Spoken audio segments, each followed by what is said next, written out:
Assalamu alaikum wa rahmatullahi ta'ala wa barakatuh. Bismillahir Rahmanir Rahim. Alhamdulillahi Rabbil Alameen. Wassalatu wassalamu ala Sayyidil Mursaleen Muhammadin wa ala alihi wa ashabihi tayyibin at-tahirin. I ask Allah to grant us sincere intentions. Ameen.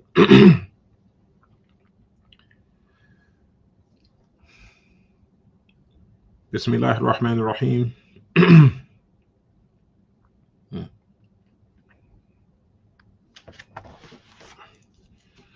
I bear witness that no one deserves to be worshipped except Allah Ta'ala, the one who has no partner and no similar, the one who has no length and no width and no depth and no perimeter, the one who is not a volume and is not in a place, and how could he be in a place when he existed before time and space?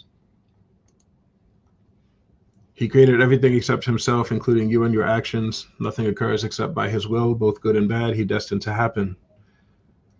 He speaks without sound, letter, or language, not Arabic, Hebrew, nor Korean.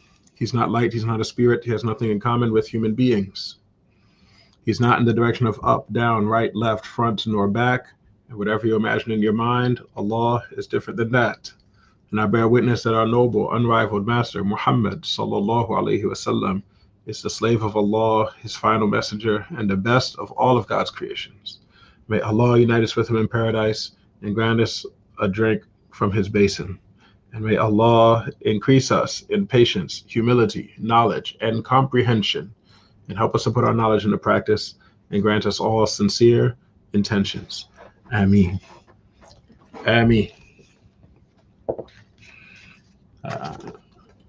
We're continuing in the book, the Hadrami Introduction, Al-Muqaddimah Al-Hadramiyya, which is an introductory text of Shafi'i fiqh written by the great scholar from Yemen, Bafadul rahimahullah.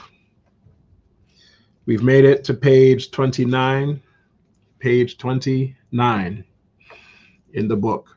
We are still in the section where the author, may Allah have mercy on him, is naming the obligatory parts of the salat. In this book, they refer to the obligatory parts as the pillars of the salat. But you'll see other books that call them the obligations of the salat or the integrals of the salat. These are like different translations for the same basic concept, which even in Arabic they use different words for. Sometimes they say arkan, sometimes they say furud, sometimes they say wajibat. At any rate, these are the parts of salat that you are obligated to do if you want your salat to count. So unless you do these things which are mentioned here in this chapter, this book counts them as 13 things. You'll find other books count the same list as 17 things. The end result is if you don't do every single thing in this list properly, then your salat will not be valid. It means whatever you did, it wasn't a salat if you haven't done all of the things that are in this list correctly. Last week, we talked about reciting the Fatiha, which is number 4 on the list. So we're going to pick up where we left off last week with number 5, which is bowing. Number 5 is bowing. So the 5th thing, page 29, number 5, the 5th thing that you must make sure you do in the salat is bow. And much like standing up and much like reciting the Fatiha, bowing is something that you have to do in every single rak'ah. The things at the very beginning of the list, the intention, the opening takbir, those two things, you only do them at the outset of the salat. But standing is something you're going to have to do for every rak'ah. Saying the Fatiha is something you're going to have to do every rak'ah. And bowing also is something you will have to do every rak'ah. What does the author say? The author, may Allah have mercy on him, said, bowing. The least of it is that one bends, and when we say bend, we mean at the waist. So if you're standing up facing that direction, you're going to bow forward at the waist in order to enter ruku'. Okay, you don't bend sideways, you don't bend backwards. Okay, you bend forwards at the waist. We're not talking about bending at the knees. We're talking about bending at the waist forwards. It says here in the book, until one's palms reach one's knees. Okay, it is not a condition that your hands actually touch your knees. That is not something that you have to do. Rather, that's sunnah, that's recommended. However, it's mentioned here in the obligations because it lets you know how far you have to bend at the waist. All right, your ruku' is not a ruku' unless you've bent forward far enough that if you wanted to, you could put your hands on your knees, meaning the palm of your hand could be on your knee. If the palm of your hand can be on your knee, then that means you've bent over far enough. If you haven't bent enough, if you just bent like that much, if your palms can't reach your knees, then that means you have not bent far enough.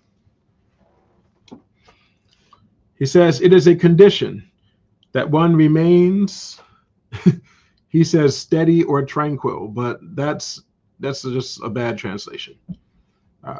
It is a condition that one remains here instead of steady or tranquil, say motionless or still. Motionless or still.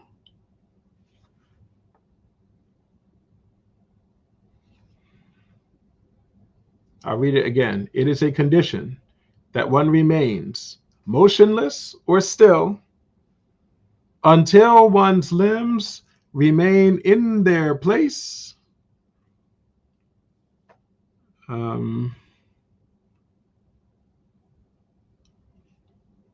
So the actual Arabic of the text stops there.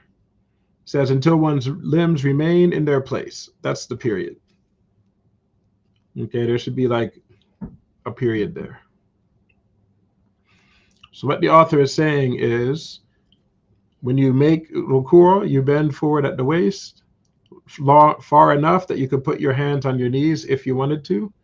And then, in order for your ruku' to count as ruku', you need to stop moving. Your limbs, meaning all of your body, and all the parts of your body, need to stay still. That's why it says, until one's limbs remain in their place. Okay, you need to stay still. You need to stop moving. Now, the translator here added for at least a moment. Okay, that's not in the original text. And that actually goes against what's well known in the madhab. The Shafi'i madhab says the amount of time that you need to stay still is however long it takes you to say Subhanallah. To say what? Subhanallah. Okay, we're not talking about saying Subhana Rabbiyal Azim, which is what's actually sunnah for you to say in ruku'.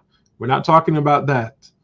Okay, when you're in ruku', inshallah, you're going to follow the sunnah and say Subhana Rabbiyal Azim 3 times. Okay, but you don't have to say Subhana Rabbiyal Azim 3 times. You don't even have to say it 1 time. You don't have to say Subhanallah either. You don't have to say anything when you're in ruku'. But what you do have to do is stay still. And the amount of time that you need to stay still is however long it would take you to say Subhanallah. What that means is the amount of time that a person needs to stay still is different from person to person. Some people can say Subhanallah much faster than other people. Some people, they say Subhanallah. That's as fast as they can say it. So that's the amount of time that person would have to stay still in his ruku'. Everybody, you need to stay still for the amount of time that it takes you to say Subhanallah. You don't have to actually say Subhanallah, but that's the amount of time you need to be still. Okay, that's the amount of time that you need to be still. So what you should understand from that is, when you pray, you're going to bend over into ruku'. You're probably going to say Subhana Rabbiyal Azim 3 times, which takes, a certain amount of time. The amount of time it takes you to say Subhanallah is a shorter amount of time than that. So what that means is your ruku' can be valid even if you do some moving while you're in ruku'. Like say you bend into ruku' and you hold still long enough to say Subhanallah, and then after you've been still that long, your mouth is saying Subhana Rabbiyal Azim still. It's still saying the 3 times of that, but you've been still for the amount of time it takes you to say Subhanallah. If you want to, scratch your head or something after that, it will not break your salat. Why? Because when you went into the ruku', you were still for the amount of time you needed to be still. It doesn't say you have to be still for the entire time that you're in this position. You need to be still for the amount of time it would take you to say Subhanallah. Okay, if you bent into the ruku', you bent down far enough in the right position, and you held that position for the right amount of time, it's valid, even if you started moving for part of the time that you were in that position. Inshallah, that makes sense to people. Then the author says, and so he's still naming conditions here, and that one does not intend to do something other than it. Other than it. My copy says other than bowing, but the actual Arabic here says other than it. Not really a problem, because he's just explicitly stating what they mean by it. Okay, so what's the author saying here? He's saying that when you're standing up, you're saying the Fatiha and maybe saying some more Quran after the Fatiha. What are you going to do?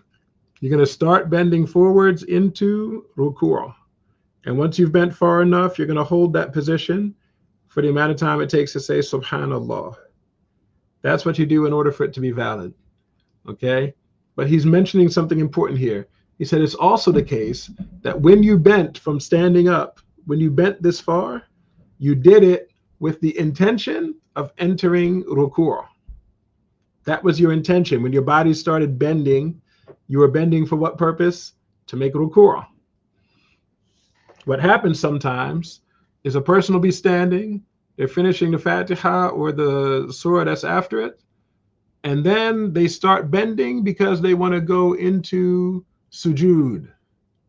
So they start bending, and then when they're about around ruku' position, they realize, oh snap, it's not time for sujood right now, it's time for ruku'. So what does he do is he just settles into the ruku' position, and he thinks this is going to count as ruku' for him. It will not. And that's because when he bent from standing up, when he started bending, it was not his intention to make ruku'. He bent intending to go into sujood. And once he realized he was going into the wrong position, you can't just change your intention. You already did part of your moving with a different intention. That's why it's not going to fly. When you realize that you're not supposed to go into sujood, what do? You return to standing. And then you bend again with the right intention, the intention of entering sujood, the intention of entering ruku'. Same thing if, for example, your surah, say the last ayah of your surah is an ayah that has a sajda in it. For example, at the end of surah, Iqra' bismi rabbika alladhi khalaq. The last ayah of that surah is a place where you're supposed to make a sujood. So if you're in salat and you say that surah, and you said the last ayah, you might bend with the intention of going into the sujood for the recitation. But then when you get this far, change your mind and say, I'm not going to do the sujood. I'm going to just make this ruku'. You can't do that. Okay, you started your bending with one intention. You can't just change intentions in the middle. If you want to make it ruku', you have to start from the standing position and bend, and that's how you make ruku'. This is also why if you come late to the salat and the imam is already in ruku' and you join, it's why you need to stand up straight to say your opening takbir, to enter the salat, and then bow to go into the ruku'. Because your bowing into the ruku' has to begin from a standing position. Okay, what do some people do? They see the imam's in ruku', they don't want to miss it, so they run to the salat and they're already bending when they're saying their takbir to start the prayer. They're already starting to bend. Maybe they even bend first and then say Allahu Akbar to begin the salat. No, that's not going to fly. You need to be standing when you say your opening takbir, and you need to be standing when you begin bowing to go into sujood, into ruku'. 1 second, please.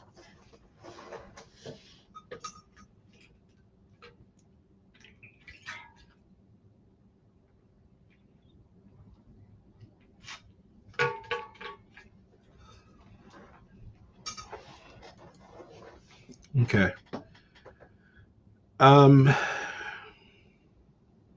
This is also why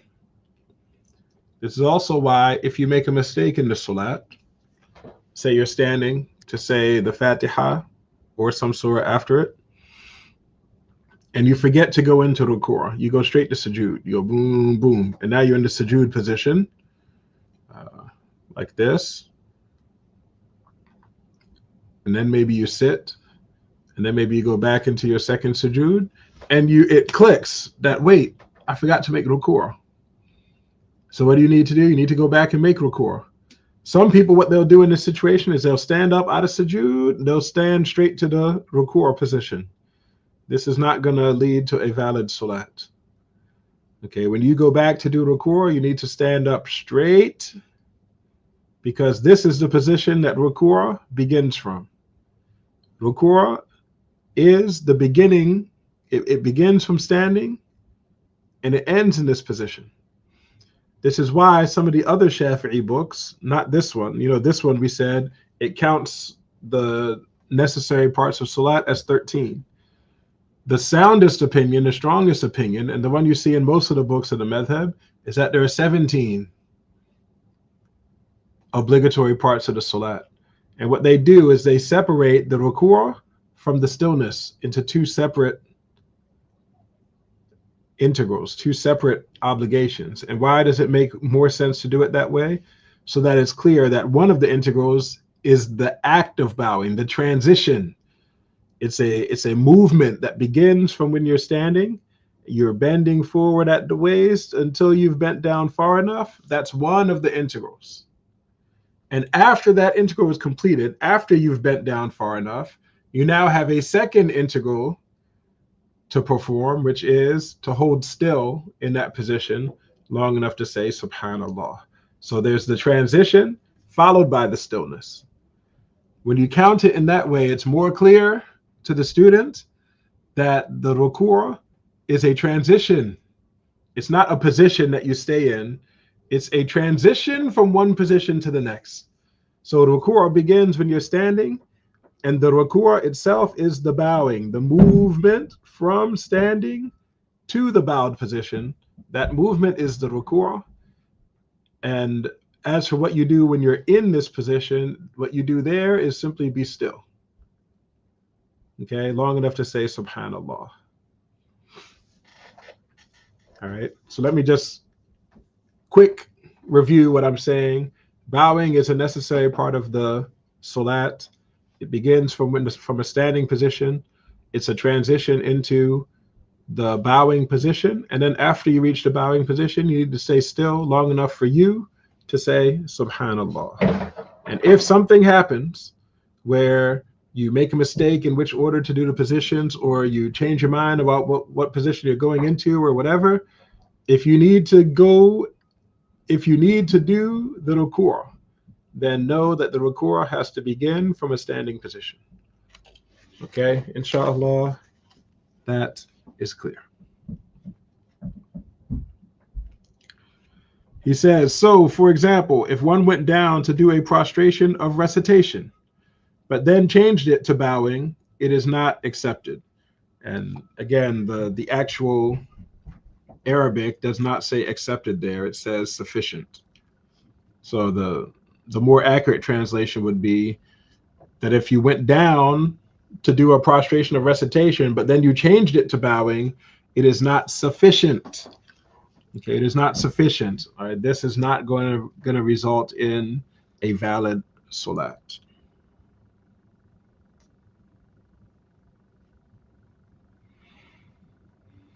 If you have questions, please put them in the box. I will try to respond later, inshallah. Number 6. He says to rise up straight. Now in the Arabic, this movement is called i'tidal. I'tidal. And what i'tidal is it's moving from the bowing position to return to whatever position you were in before you bowed. So for most Muslims, that means they were standing straight for the Fatiha. Then they transitioned into a bowing position. That movement is called ruku'. They stayed still for Subhanallah. Now it's time for them to do another transition, i'tidal, which is a transition that begins from the ruku' position and it ends when you've returned to the position you were in before ruku'.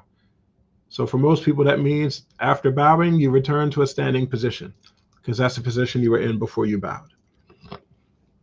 But some people pray in a chair, meaning they weren't able to stand up even for the Fatiha. They were sitting when they said the Fatiha, and they bow in the chair forward for their bowing.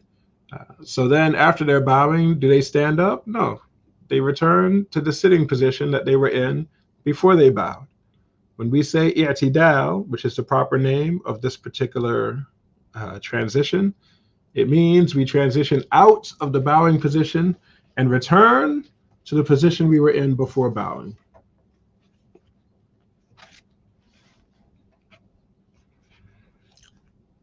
Somebody asked, do you make intentions for ruku' after being in qiyam and then intentions for sujood and so on?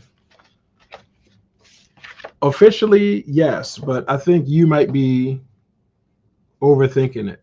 Okay, you don't think in your heart, okay, now I intend to bow. You don't think sentences like that. It's just, you know what you're bending for. You know what you're trying to do. You know, after you say the Fatiha and the Surah, you bend. What were you bending for? Because you want to go into the bowing position. Okay, that means you made ruku'. If you are bending in order to go into sujood, and then halfway, when you're halfway there, you remember, oh, it's not time for sujood, it's time for ruku'. You don't get to just, straighten yourself up into a bowing position. Because when you were going down, you weren't going down for purposes of bowing. You were going to sujood. Okay, if you're going to sujood, then that means you're not going into bowing. So when you remember that it's not time for sujood, what do? Stand up straight so that you can go into the bowing position, starting from the standing position. Okay, bowing, ruku', is a movement that goes from standing to bowing. It doesn't go from halfway to sujood to bowing. That's not the movement that's required in the salat. The movement that's required in the salat is to go from standing to bowing, if that makes sense.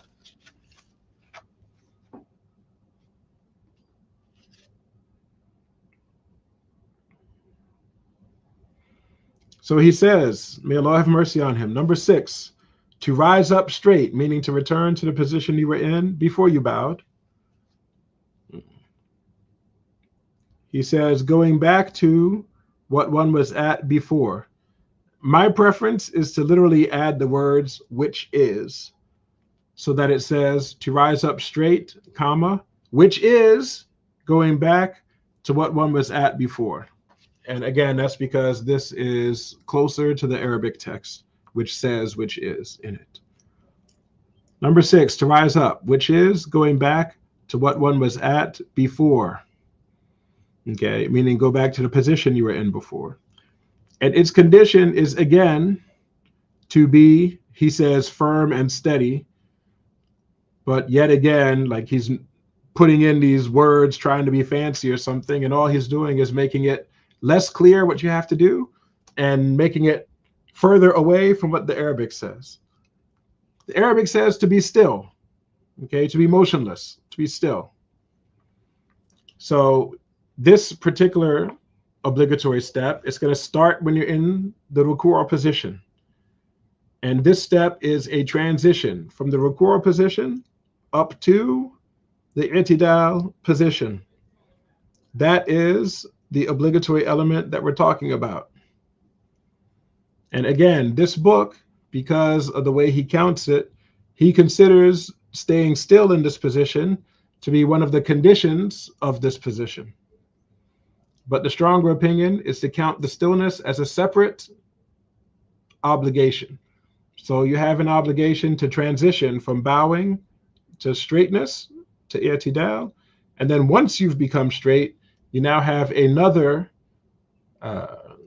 obligation, which is to stop moving, to hold still in that position, at least for the amount of time it takes you to say, Subhanallah.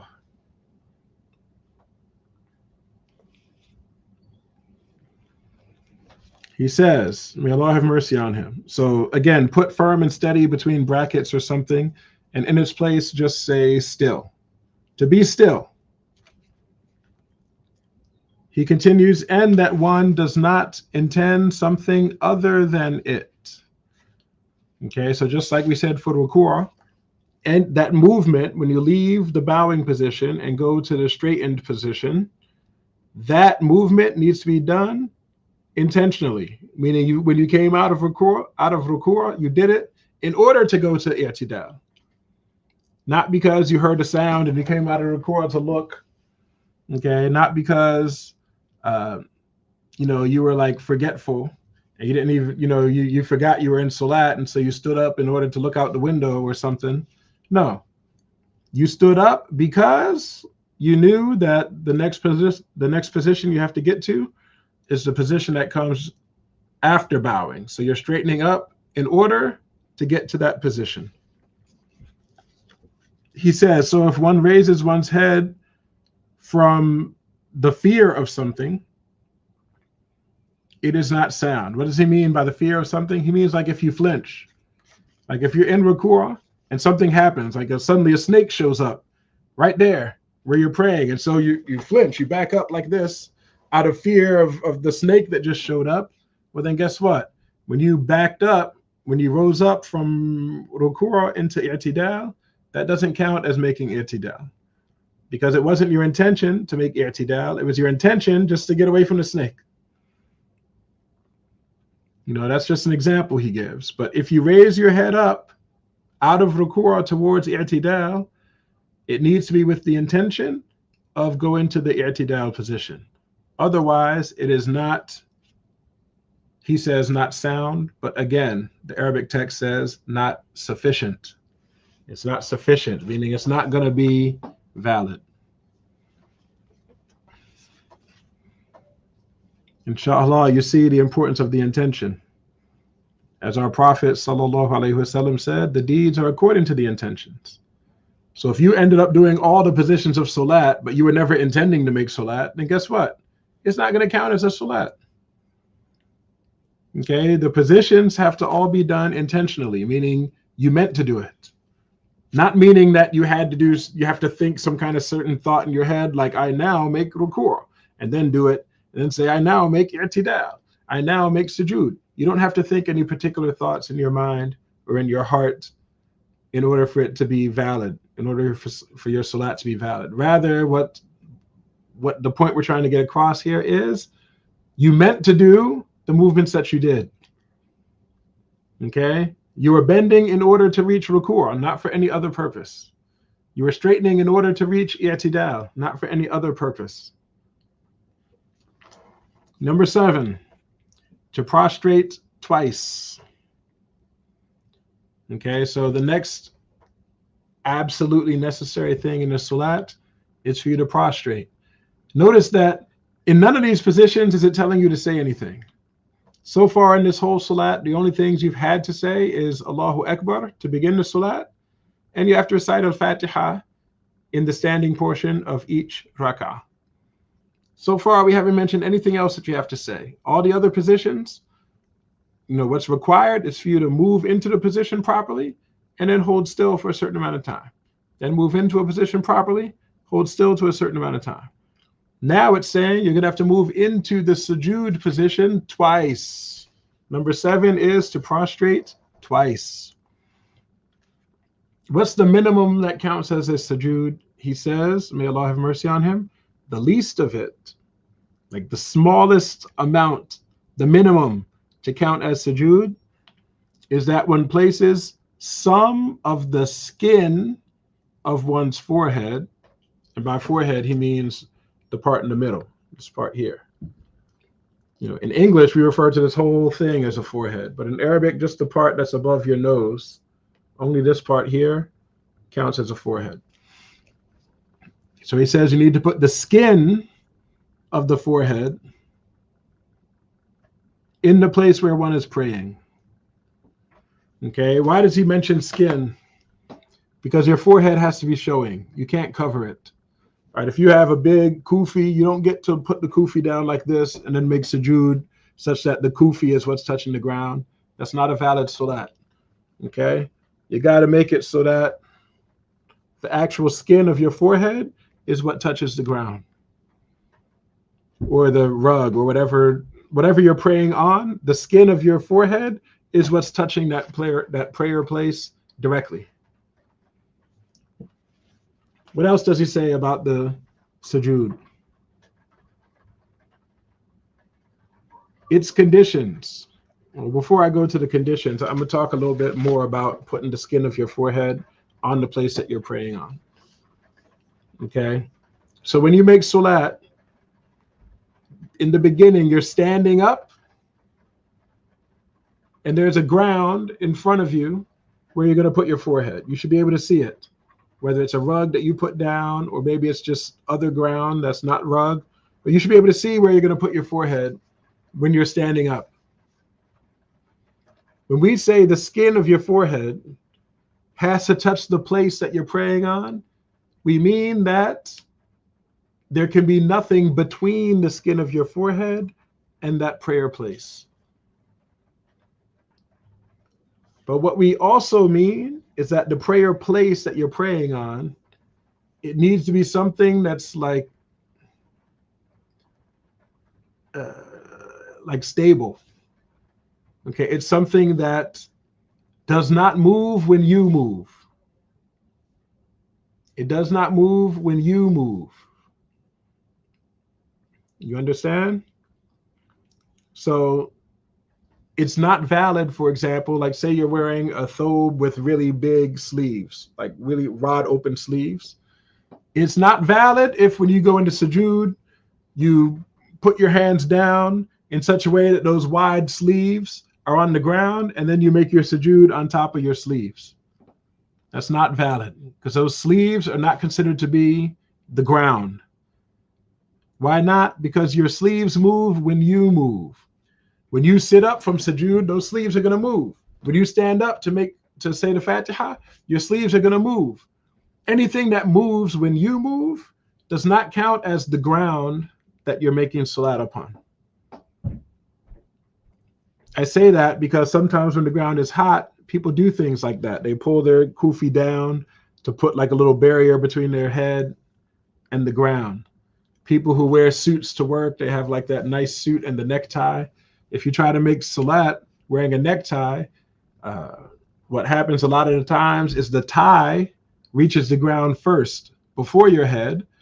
And very often the tie lands right in the spot where you intend to put your head. So if you're not careful, you're going to end up putting your head on top of your necktie.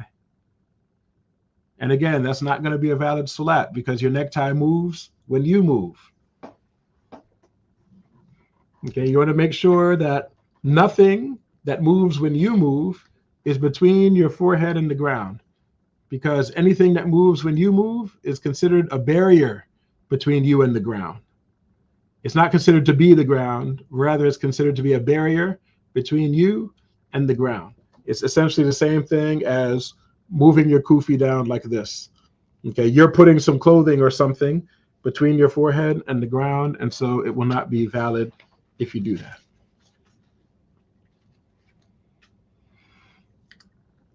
The author continues, may Allah have mercy on him, its conditions. And after the colon, the first thing he says is steadiness, which again, he's now using yet another word when the Arabic says stillness. Okay, what the Arabic says here is to be still, to be motionless. Okay, it's not saying steadiness. It's not saying to be firm and steady. It's not saying steady or tranquil. He's using all these different words instead of just saying the clearest word, which is motionless or still. Okay, So one of the conditions of sujood is that, just like ruku' and just like i'tidal, once you enter the sujood position, it's a requirement that you remain still in that position, at least for the amount of time it takes you to say subhanallah. And again, in the normal way of counting these obligations, where you count to 17 instead of 13, the stillness is counted as a separate obligation. And it's because they're not done at the same time. They're done one after the other. You enter into sujood first, and then once you reach that position, you hold still in it second. The author, may Allah have mercy on him, continues. He says, and to place some of one's knees and some of the inner part of one's hands and the inner parts of the toes. I'll pause there. So he's saying another condition for your sujood to count is that 7 bones need to be on the ground. What exactly are the 7 bones that need to touch the ground? Well, the first one is what we just said, your forehead. Your forehead has to touch the ground. That's the bone that our Prophet ﷺ mentioned. The forehead has to touch the ground. That's 1 out of 7. He also said the hands have to touch the ground. That's numbers 2 and 3 out of the 7. Okay, and when we say hands, we mean this part of the hand. Anything that you see when you do this, or to be more precise, anything that disappears when you do this, if you hold your hands like this, the part you cannot see is the inside part of your hand. And any part of this inside part of your hand, something in this inside part of your hand has to be touching the ground when you make sujood. In the case of your hands, it's okay to have a barrier. It's okay to wear gloves, or if your hand is inside of your shirt sleeve. A barrier doesn't matter for the hands and the knees and the feet. It only matters for the forehead. But something on the inside part of your hand has to touch the ground. So if you want, you can put your hands on the ground flat like this, boom. So the hands are on the ground. If you want, you can, lift your hands up and just have the fingertips touch the ground. So your hand is up like this when you're on the ground, Or you could just have like one finger on the ground in your sujood. As long as it's, like this part of the finger touching the ground, it's valid, because you don't have to make your entire hand touch the ground, although that's what's better. As long as some part of the inside of your hand is touching the ground, your salat will count. It will be valid. So how many things we mentioned? We mentioned forehead and both hands. That's just 3. We also have to mention the 2 knees. That's 4 and 5. So your knees have to be touching the ground. And again, a barrier is completely acceptable for your knees. It's okay if you're wearing pants, or if you're wearing a thobe, or wearing an izar, or something like that. There's no rule that says the skin of your knees has to touch the ground. Okay, your hands can touch the ground with a barrier or without a barrier. Your knees can touch the ground with a barrier or without a barrier. Okay. And the last 2 places that need to touch your ground, it says the inner parts of the toes. What that means is your feet have to touch the ground. Okay. And again, for your feet, it doesn't matter if there is a barrier or if there is not a barrier. Okay. It's okay if you pray wearing socks. It's okay if you pray wearing shoes. It's okay if you pray barefoot. Okay. It's okay to have a barrier between your toes and the ground. But what matters is that the inside part of your toes are touching the ground. What's the inside part of your toe? The inside part of your toe is the bottom part. Like pretend this is a foot right here. You got a leg and you got a foot. The part of your foot that's on the bottom, the part of your foot that's white, that's the inside part of your foot. That's the part that has to touch the ground when you're in sujood, which is difficult, right? Because when you're in sujood, because of the position of your legs, your foot is going to come upwards. You're not going to be able to see this too well, but I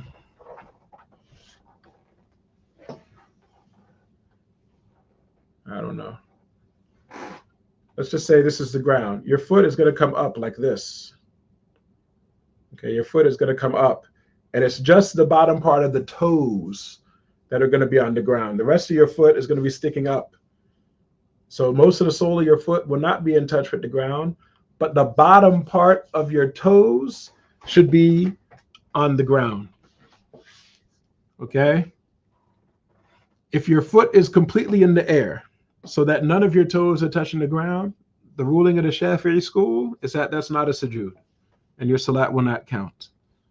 Okay? Your foot has to be touching the ground. It can't be up in the air. And it needs to be the bottom of your foot that's touching the ground. So some people, they go into sujood, and what do? They put their feet like the other way, so that the toenails are touching the ground. They got their feet flat so that the top of their foot, the brown part of their foot, is what's on the ground. The ruling of the Shafi'i school is that if you do that, you did not make a sujood. Because a sujood is not made with the top of your foot on the ground, the brown part, the part with the toenails. No, that's not a sujood. And it's not a sujood if your feet are up in the air. Rather, your feet have to be on the ground with the bottom of your foot touching the ground. So your foot is bent with the bottom of the toes in touch with the ground. Now, if you put your entire foot straight up and down so that your toes are touching the ground, but it's the tips of the toes, not like the bottom part that normally touches the ground when you walk, but the fronts of the toes, the part that sometimes you stub your toe with, the front parts of your toes, if that's what's touching the ground, in the Shafi'i school, that is valid. That counts. The fronts of your toes, the fronts of your toes, not the top where the toenail is, but not the bottom that you normally walk on, but the fronts. It's still kind of puffy in the front, the way the bottom of your foot is puffy. Those parts, if that front puffy part touches the ground, it's as if the bottom of your foot is touching the ground. Okay, the front puffy part counts as part of the bottom. So if the tips are touching the ground in sujood, it's valid. It's valid. Somebody asked a question about the nose. Our Prophet ﷺ said that sujood is made upon 7 bones. And the 7 bones are the 2 feet, the 2 knees, the 2 hands, and the forehead, which are the ones he himself named. So those are the parts that have to touch the ground. It's true that in one version of this hadith, the Prophet ﷺ pointed at his nose, okay? But he didn't name his nose as something that has to touch the ground in sujood. He just pointed at it. Okay, this doesn't mean you have to have your nose touch the ground. And in fact, if you actually look at a human skeleton, you realize the nose doesn't even have a bone there. The bone part of your nose is way at the top here. This whole front part of your nose, there's no bone there. It's flexible. Okay? And the Prophet ﷺ specifically said 7 bones. Okay. So the forehead is what has to touch the ground. As for the nose, it's recommended for your nose to touch the ground as well. But the nose is not one of the 7 bones that's required to touch the ground. Inshallah, that answers your question.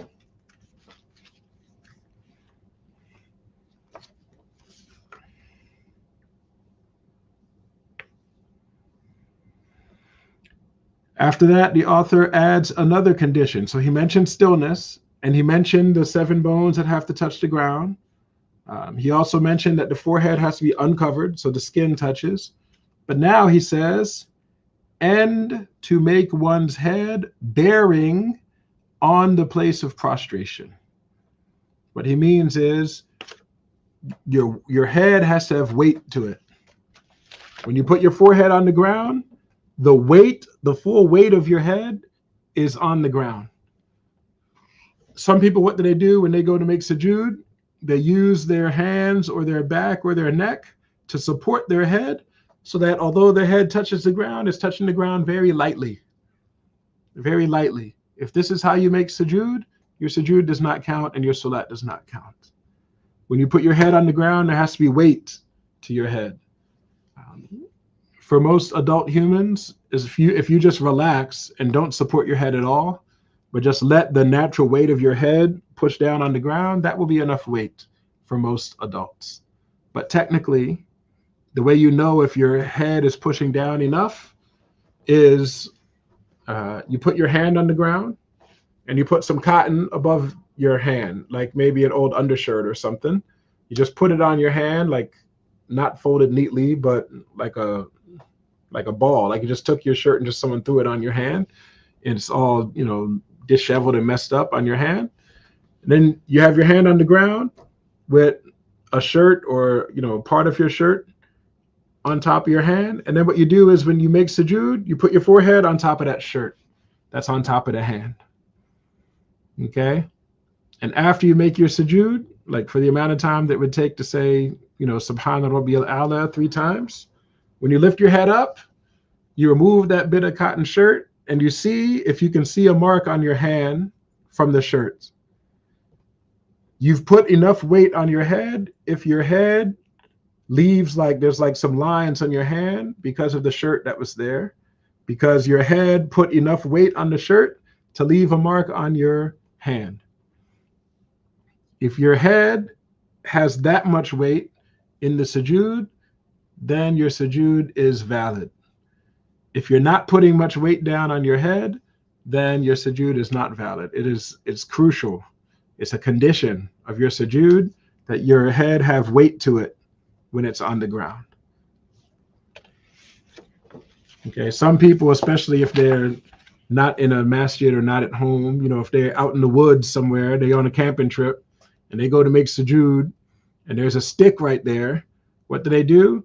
They try not to put the whole weight of their head on the stick because they know it might make them bleed or it might hurt. So they support their head so that the weight of the head doesn't land on the stick or on that rock that's sticking out. This is not going to lead to a valid salat. You put your weight of your head down there. And if there's a rock there or a stick there, so be it. Okay. So be it.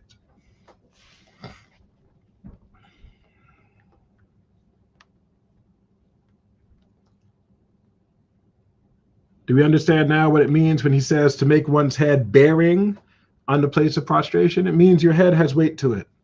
You're not supporting the weight of your head such that your forehead is touching lightly on the ground. No, you're relaxing your muscles and letting the full weight of your head be down on the ground so that your forehead is being pressed down. He continues, in addition, one should not go down for something other. Okay, meaning this is going back to the intention thing. You know, you begin your sujood from the i'tidal position. So when you begin going down to sujood, it needs to be for what purpose? For the purpose of entering into sujood. Okay, if you went down for some other purpose, he says, such that if one, he said, was falling on one's face, but I think he means if one fell on his face. Like say you lost balance, and that's why your face went down to the ground, because you tripped, or you stumbled, or you got dizzy and fell. In those examples, you didn't go down from standing up into sujood for the purpose of entering sujood. Okay, you did it because you fell. That's not a valid sujood. You're gonna have to get up and return to standing, and then go into sujood from the standing position in order for your salat to be valid, because sujood begins at the previous position, whether it was standing or sitting. It begins at the previous position, and it's a transition from that position into prostration, into sujood. So you need to be doing it intentionally, not by accident. He says, such that if one fell on one's face, then one, he says, should get up. I would scratch should get up, and I'd scratch those 4 words out and make it say, then one must return to i'tidal and go down for prostration once more. Why am I saying that? Because the word should, at least in American English, sounds like a recommendation. This isn't a recommendation. You have to do it. If you went down on your face because you fell, that doesn't count as sujood. You need to get back up into i'tidal. You have to get back up into i'tidal and then go down to sujood intentionally from that position. Or if it's the second sujood, you're going to be going down from a sitting position. You need to do it from that position. Whatever position was before the sujood, you need to go back to that position. And then from there, go into sujood intentionally. He says also it is a condition that one's backside is raised over his top part. Okay, so in the Shafi'i school, in order for your sujood to be valid, it's also a condition that your butt be higher up in the air than your head. Okay, meaning the crown of your head. The crown of your head, which should be down near the ground when you're in sujood, your butt has to be higher than it. So as long as you're praying on a flat surface, that's pretty much guaranteed to be the case. But don't try to get slick and look for loopholes. Some people might try to just lay down on their stomach and say, hey, look, my feet and my knees and my hands and my forehead are all touching the ground. This counts as sujood. Well, if your butt is not higher than the crown of your head, it does not count as sujood. So laying down on your stomach is not a valid sujood. Okay? Bend those knees, get that butt up in the air so it's above the crown of your head. This way, your sujood will count. This also means that you need to be very careful if you're praying on an inclined surface. Like if you're going up a mountain and you need the direction of prayer so that your head is pointing up the mountain, well then, because of the slope of the ground, it's possible the crown of your head will be higher than your butt. According to the Shafi'i school, that's not a valid sujood.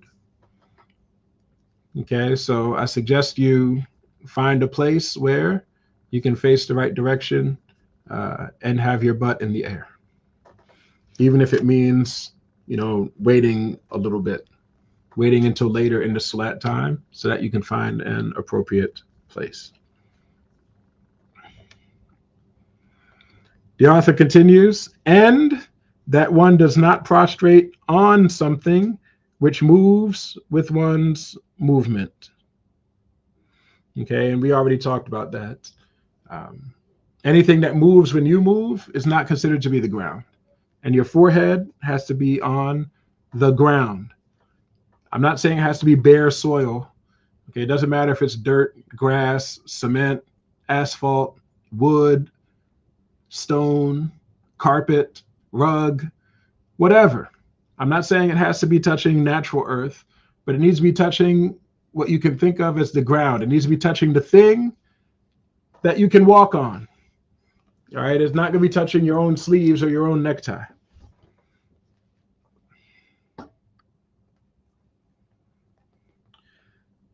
And then the author says, unless it is in one's hand, I put that phrase, unless it's in one's hand, between brackets. We're just going to skip that. Pretend that's not even there at all. Then he says, if one has bandaged all one's forehead for a wound and is afraid of removing the bandage, then one can prostrate on it and there is no makeup. So he's giving a special case now. What if you had an injury to your forehead? Say you got a deep gash, and so the doctors wrapped a bandage around your forehead. Okay? How are you supposed to make salat when we say your skin has to touch the ground, but you got a bandage on your forehead? Well, in that case, we ask ourselves, do you fear that by removing this bandage, harm will come to you? Okay. In fact, I'm going to put it another way. Back when we learned about tayammum, we learned about the types of fear that will allow you to do tayammum instead of using the water that's available. We said if water will kill you, or if water I mean, if you fear that water will kill you, or if you fear that using water will cause one of your organs to fail, or if you fear that using water will cause you to get sick, or cause an existing sickness to get worse, or cause an existing sickness to last longer, or if you fear that using water will cause like a deformity in your face or your hands, if you fear any of those things, then you're allowed to make tayammum instead of using the water that's present, right? And I told you back then, remember this list of things that permit you to make tayammum instead of using water for your wudu and your ghusl. I said because that list is going to pop up frequently later in the book. At several places of the book, it's going to return. This is one of those places. Okay? So when it comes to that bandage that's wrapped around your head, ask yourself, what do you fear may happen if you remove the bandage? If removing the bandage, if you're afraid you'll die from doing that, or that you'll lose the use of one of your organs, or if you fear that you will become sick, or that an existing sickness will get worse or last longer, or if you believe that there will be a deformity, like you're going to be disfigured in your face or in your hands by removing this bandage, then in that case, you leave the bandage on and you just make your sujood with the bandage there and your salat will count. Okay, this is because the bandage will be like excused because it would be harmful to you to remove it. Okay, and it's true that some people, depending on the nature of their injury, if they were to put that forehead directly on the ground, it would be infected and you would in fact become sick from it. So if you're in that kind of situation, what do? You leave the bandage on and you make sujood and you let the bandage touch the ground. Okay, depending on how thick the bandage is and how much of your forehead it covers up, you might be able to leave the bandage, like say the bandage was here, but if it's thin, you might still be able to get your skin that's just above the bandage or just below the bandage to touch the ground. In that case, also you can leave the bandage because the skin of your forehead touched the ground. Okay, as long as skin from your forehead touched the ground, that's enough. Keeping in mind that the forehead is just this middle part. Okay, the middle part. We're not saying you can turn your head and let the edge of the side of your forehead hit the ground. That's not valid. It has to be the front.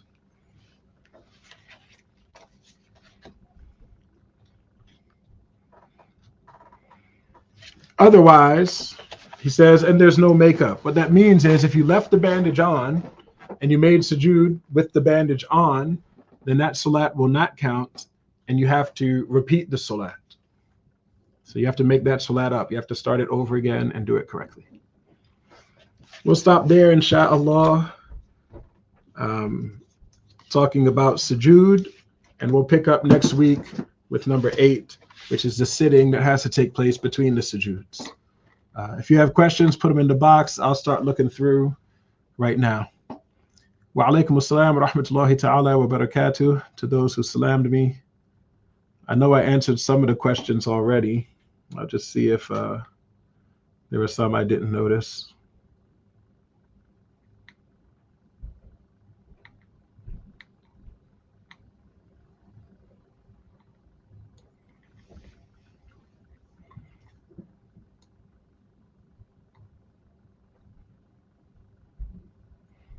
Did I say that's not going to fly? Whoops. I should have said that's not valid. That's not going to be valid.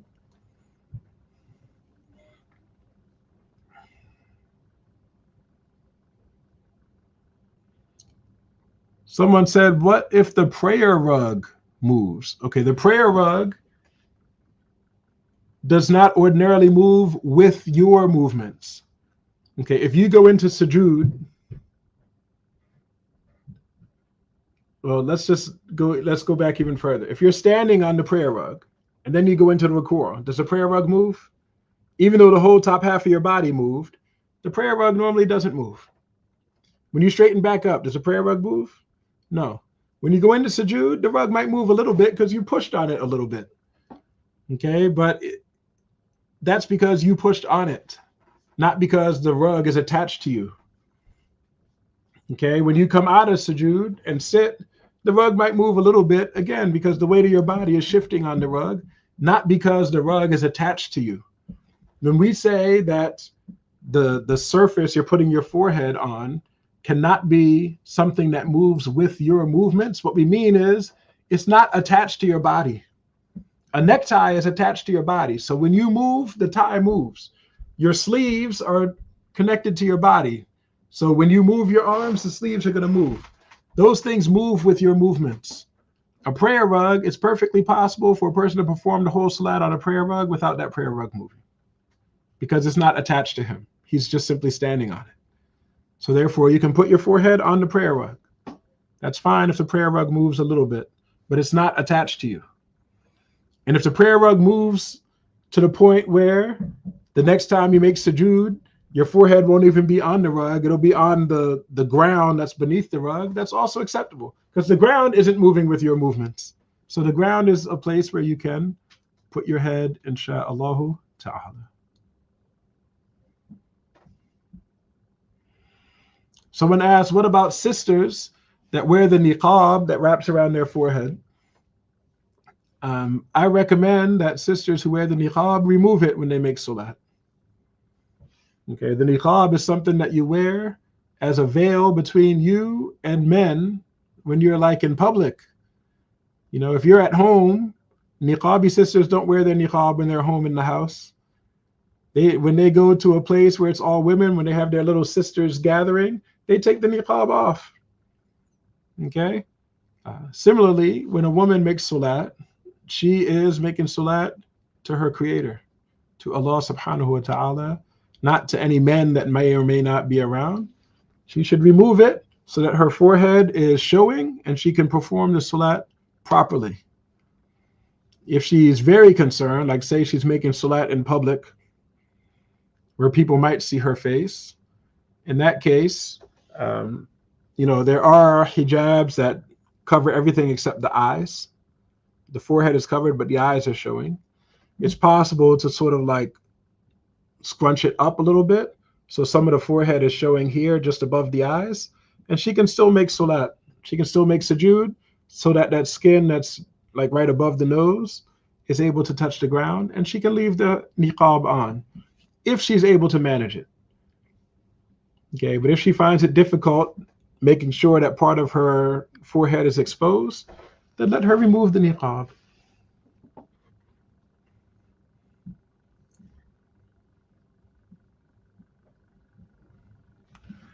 Someone said, when doing sujood in a chair, can a person leave their feet flat on the ground, or does a person need to lift their heels? So I'm going to first answer the question you asked. If a person is in a situation where they need to remain seated in order to make sujood, well, then in the way you make sujood, a person in that situation, the way they make sujood is they just bend at the waist and they make sure their forehead goes farther out than it did when they made ruku'. Okay, so a person who's sitting and is not able to go into sujood and not able to stand up, like to do a normal ruku', what do? They sit down, they bend forward until their forehead goes past their knees. That counts as ruku' for them. And then when they do sujood, they need to bend forward so that their forehead goes further than it did for the ruku'. This is what's required in that situation. But honestly, most of the people who pray in a chair, they don't need to pray in a chair. Most of the people who pray in a chair are able to make a proper sujood on the ground. Okay, so say someone is elderly. They have a hard time getting up. If they get down on the ground to make sujood, they can't get up afterwards. If you're in that kind of situation, you don't sit in a chair and pray. What you do is you line up in the row with all the other brothers. You stand up, you make your takbir, you stand up, You pray you say your Fatiha and your surah, you bend over and you do your sujood, you straighten up and you do your i'tidal, then you get on the ground and you do your sujood the right way, and then you sit between the sujoods, then you do your second sujood the right way, and then when everyone stands up to do the second rak'ah, you're going to realize you're not able to stand up. And the one who's not able to stand, what does he do? He prays sitting. So what you do is, instead of sitting in a chair, you just sit the same way that you sat between the two sujoods. You sit, and you put your hands on your stomach, and you say the Fatiha while sitting. Right there in the row. Everyone else next to you is standing up, but you're sitting down there, you're saying your Fatiha. And when it comes time to make ruku', you just bend enough that your head goes past your knees. Then you go back to sitting, which is the position you were in before you bowed. Then when it comes time to do sujood, you can bend forward and put your hands on the ground and your forehead on the ground and do a proper sujood. Many people who pray in a chair are able to pray this way, which means they're not entitled to just bend, to sit in a chair and make a sujood where their forehead doesn't touch the ground. If they're able to do a real sujood with their forehead on the ground, that's what they need to do. Some people, the only reason why they struggle in sujood is because, their foot hurts. Well, there's no rule that says you have to apply a lot of weight on your feet. Your head is what applies the weight.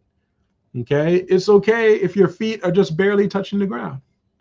It's also okay if you're wearing shoes, and maybe your shoe touches the ground and your foot has no pressure on it at all.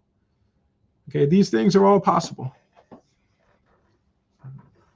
Okay, so try, for people who are injured and people who are hurt, try to do every single part of the salat the normal way. And then whichever part you're not able to do, you only make an accommodation for that one part. Don't allow an accommodation in one part to cause you to also make accommodations in other parts, in parts where they weren't necessary. Try to avoid that, inshallah. But to answer your question, Sister Miriam, if a person is truly entitled to sit in the chair for the salat, like say he's a wheelchair person and he can't move out of the wheelchair at all, he can't move his legs, so he sits in the wheelchair, he bends over with his forehead past his knees for ruku', straightens up, he bends over with his forehead further than that for sujood, and the position of his feet are not going to matter in that case.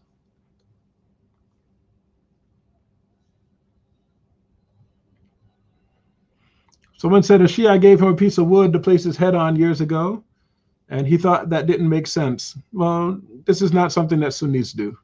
I suggest you put that wood up on a shelf somewhere and ignore it.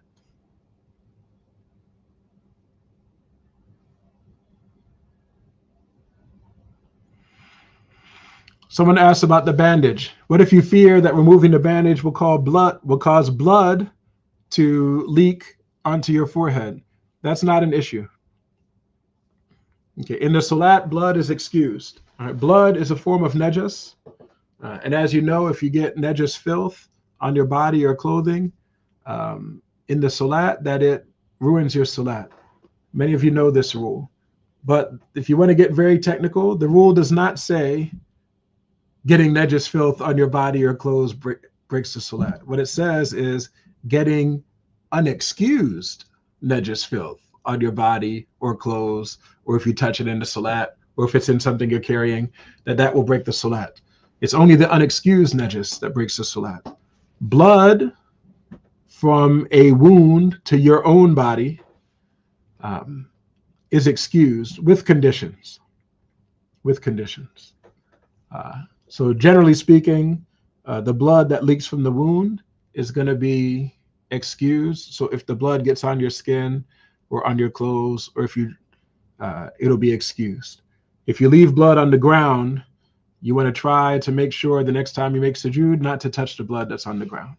But the blood that's on your forehead, or if blood gets in your clothes from a wound that's on your body, this does not break the salat, with conditions that I'm going into. I'm assuming the amount of blood is not a huge amount of blood, If it is, then we're going to need to go into the details of those conditions. Someone asked about closing their eyes in sujood. It's not required for your eyes to be open in salat. There's no harm in praying with your eyes closed. In fact, the scholars, they say you should do whichever one leads to greater khushu', greater fear of Allah in your heart. So if you have more fear with your eyes closed, then it's better to pray with your eyes closed. If you have more fear with your eyes open, then it's better to pray with your eyes open. Because the whole point, right, the amount of reward you get in the salat depends on the extent of your fear of Allah. So you do whichever one leads to more fear in your heart.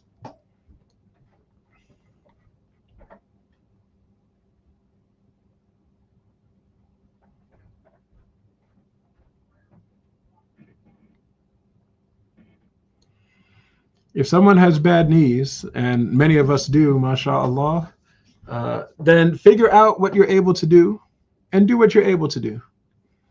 But my warning to you is don't think too far ahead. You know, some of us, mashallah, are very intelligent. We're able to think many steps ahead. And then you start making a decision about the moment you're in based on something that's going to happen down the road. And when it comes to worship, you shouldn't do that. You simply ask, what does Allah ask of me in this moment? Am I able to do it? Yes or no?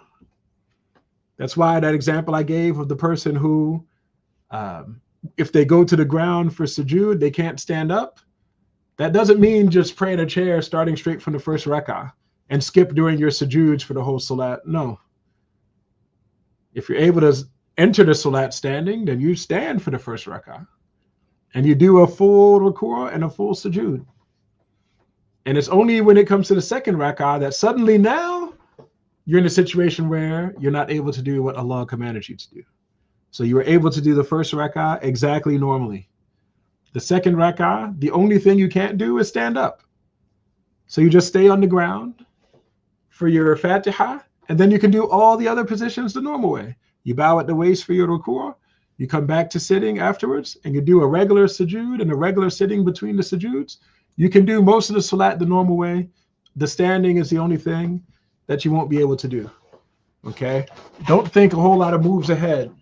Just ask, what's the next thing I need to do? Can I do it? If the answer is yes, you do it. Even if it's going to lead to trouble down the road, well, you wait until down the road becomes the next step. And then you do whichever accommodation is permissible for you.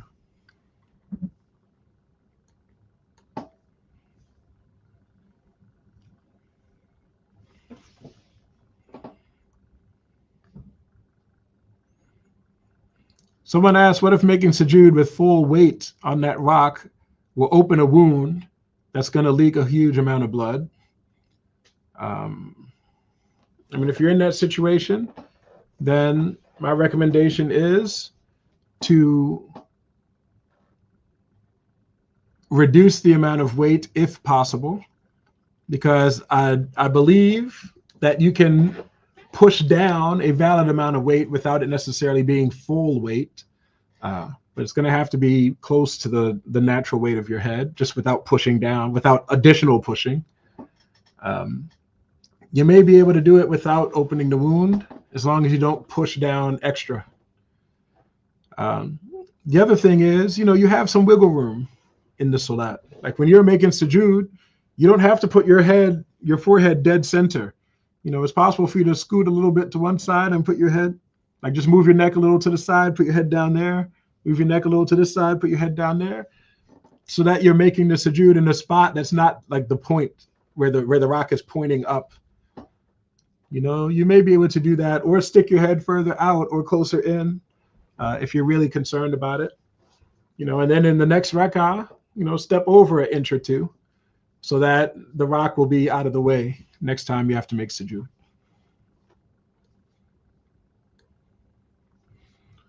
I think I came to the end of the comments, so we'll stop there, inshallah. Let's say La ilaha illallah. La ilaha illallah. La ilaha illallah. La ilaha illallah. Allahumma صل على سيدنا محمد وعلى آله وصحبه وسلم. اللهم صل على سيدنا محمد وعلى آله وصحبه وسلم. اللهم صل على سيدنا محمد وعلى آله وصحبه وسلم. رب اغفر لي وللمؤمنين والمؤمنات. رب اغفر لي وللمؤمنين والمؤمنات. رب اغفر لي وللمؤمنين والمؤمنات. Barakallahu feekum. I'll see you next week, insha'Allah ta'ala.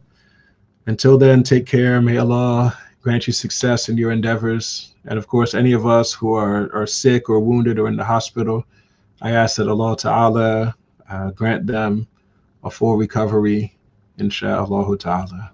Assalamu alaikum wa rahmatullahi ta'ala wa barakatuh.